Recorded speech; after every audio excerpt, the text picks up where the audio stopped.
तांसालनि हरकुथुबो बेलाइखेनो लाचिमा सिंजाके हाइनो high मांफिले कासय फैक्या लाइथांनाय 2023 सिमना विधानसभानि बीजेपीनि अंगै चंग मारिवा बातायनाय बिनुद देबबर्मानि मालखुं हेजामारा हाटिओके मालखुंनि तनजाक दंमानि बो थेमरां रक पखा सित्रा रक बाय तखरो सखरोखै खलांगै थांजाखा ताखुक बिनुद देबबर्मा ताइबो कक्तमा थुनाय रकनि बसकांगो फायै सय खनारिखा मालखुं बिसिङो केबो तंखे बेलाइ कतरपातिमु फानो अंगै मानखामुं हनै गरिनि बायसे कपाल हामै लांमा बाचिसु आबो सेप नायै मुंसासु खलायना हनै वानसुगै फायमानि न ओंखाना हनै सय खनारिखा तामसाका बिनि खुपिनो सराय सरायके खनायनदि सिनि मांफलिवो बिउटिफुल त्रिपुरा न्यूज 8 भारत ঘটনাটা কালকে আমি কামুকসরা বাড়িতে একটা বিয়ে বাড়ি খেয়ে আসছিলাম তখন আনুমানিক 6:30 এরকম আসলো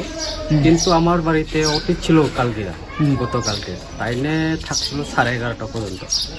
11:30 পর্যন্ত কিছু হয়েছে না কালকে মোহনপুর মেলাও ছিল মেলার গাড়ি চলাকালীন চলছিল 12:30 পর্যন্ত তখনও কিছু হয়েছে না কিন্তু রাত্রে আনুমানিক 1টা থেকে 1:30 এই ঘটনা হচ্ছে এখন কে বা কারা করছে এখনটা আমিও কইতে পারতাছি না আমার বাড়ি থেকে কমসে কম 50 থেকে 60 মিটার হইব গাড়িতে রাখা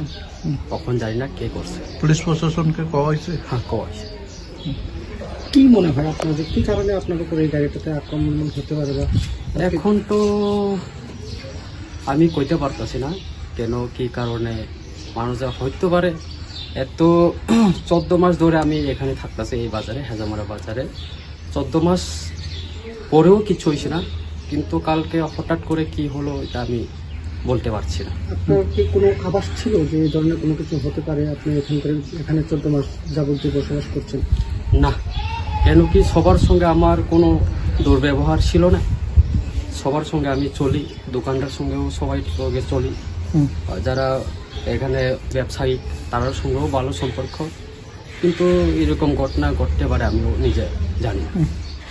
দলীয়ভাবে কোনো কিছু হতে পারে বলে মনে করছেন কি আপনি দলীয়ভাবে এখন কারে দোষতে পারে এখন তো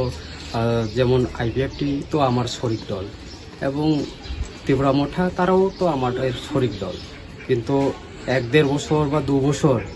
বিধানসভার আগে তো ঠিক আছে আমরা ছিলাম না তখন ঘটছিল একটা ঘটনা ঘটছিল আমার উপরে কিন্তু 23 বিধানসভার পরে তো আমার উপরে কোনো এখন পর্যন্ত ঘটনা হয়নি অ্যালায়েন্সের পরে এই ঘটনাটা নিয়ে আপনারা কিভাবে দেখছেন দলীয়ভাবে আমি উপরে জানাবো আমাদের সভাপতি রাজ্য সভাপতিকে জানাবো এবং মুখ্যমন্ত্রীকেও জানাবো এই ব্যাপারটা কি নিয়ে